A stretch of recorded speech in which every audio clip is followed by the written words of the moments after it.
Hello everyone. तो आज हम बात करेंगे सुपरपोजिशन प्रिंसिपल में। सुपरपोजिशन प्रिंसिपल में देखो होता क्या है। यहाँ पर एक q naught test charge present होता है। इस क्यू नोट टेस्ट चार्ज पर जितने भी अदर पार्टिकल होते हैं, जैसे Q1 R1 पोजीशन वेक्टर पर है, Q1 Rn पोजीशन वेक्टर पर है, Q3 R3 पोजीशन वेक्टर पर है, Q2 R2 पोजीशन वेक्टर है, ये सारे के सारे चार्ज क्यू नोट पर फोर्स लगाते हैं। रिपल्सिव फोर्स लगाते हैं क्योंकि दोनों सिमिलर चार्ज हैं, यानी कि सारे के सारे ही सिमिलर चार्ज हैं, लेकिन हम क्यू नोट पर ही ऑब्जर्वेशन कर रहे हैं, तो इसलिए क्यू नोट पर हमने टोटल फोर्स निकालना है। और अब यहाँ पर देखें, जो Q1 है Q2 को रिपेल करेगा। जो Q1 चार्ज पार्टिकल है Q नोट को रिपेल करेगा, इसकी वजह से Q नोट यहाँ पर जाएगा, और इनके बीच का जो पोजीशन वेक्टर है उसको हम R1 नोट कैप के साथ रिप्रेजेंट करेंगे।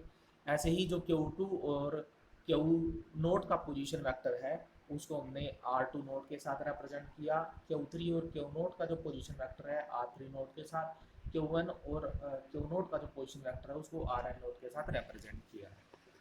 अब देखें, इस प्रिंसिपल के अकॉर्डिंग क्या होता है, इस क्यू नोट चार्ज पार्टिकल पर जितना भी फोर्स लगेगा, इस क्यू नोट चार्ज पार्टिकल पर जितना भी फोर्स लगेगा वो फोर्स सभी फोर्सों का सम होगा। यानी जो टोटल फोर्स है वो होगा जो नोट चार्ज पार्टिकल पर पहला चार्ज फोर्स लगा रहा है, प्लस नोट चार्ज पार्टिकल पर जो सेकंड चार्ज फोर्स लगा रहा है, नोट चार्ज पार्टिकल पर जो थर्ड पार्टिकल फोर्स लगा रहा है, ऐसे ही नोट चार्ज पार्टिकल पर जो nth चार्ज पार्टिकल फोर्स लगा रहा है, उन सारे के सारे फोर्सों का क्या होगा, ये सम होगा।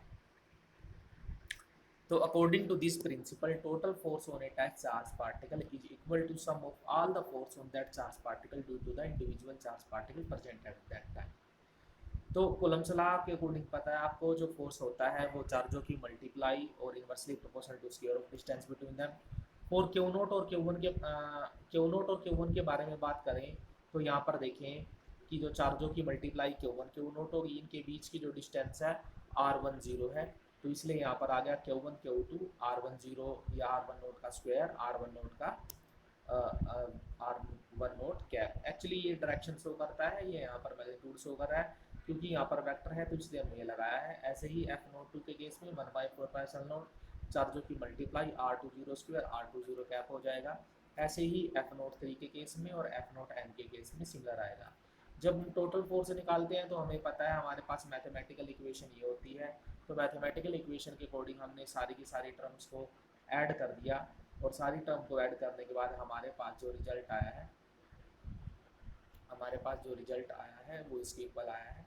इन सारे के टर्म को हमने ऐड कर दिया, और यहाँ से देखो Q naught upon 4 pi epsilon not, Q note 4 pi epsilon not सभी में से कॉमन है, तो हमने सभी में से कॉमन निकाल लिया, हमारे पास ये रिजल्ट आ गया। अब देखो यहाँ पर R10 10 Q1 है, 20 नोट है, Q3 R3 नोट कैप है। तो यहाँ पर ये 1 2 3 4 5 ऐसे बार बार काउंटिंग में आ रहा है, और सभी का समेशन है, सभी का सम है, तो इसलिए हमने समेशन के लिए ये साइन लगा दिया। और कहाँ से कहाँ है, 1 से लेके n तक है, तो आई 1 से लेके n तक लगा दिया। और क्या क्या है अंदर, क्यू आई, तो क्यू आई से लेके आर आई नोट स्क्वेयर और आर आई नोट कैप लगा दिया। ठीक है, क्योंकि दोबारा देखिए एक बार इसको हमने कैसे किया है। तो यहाँ पर जो टोटल फोर्स था हमारे पास, जो टोटल फोर्स F था उसको हमने क्या लिखा है, Q naught upon 4 pi epsilon note, यहाँ पर लगा दिया समेशन। और हमारे पास था ये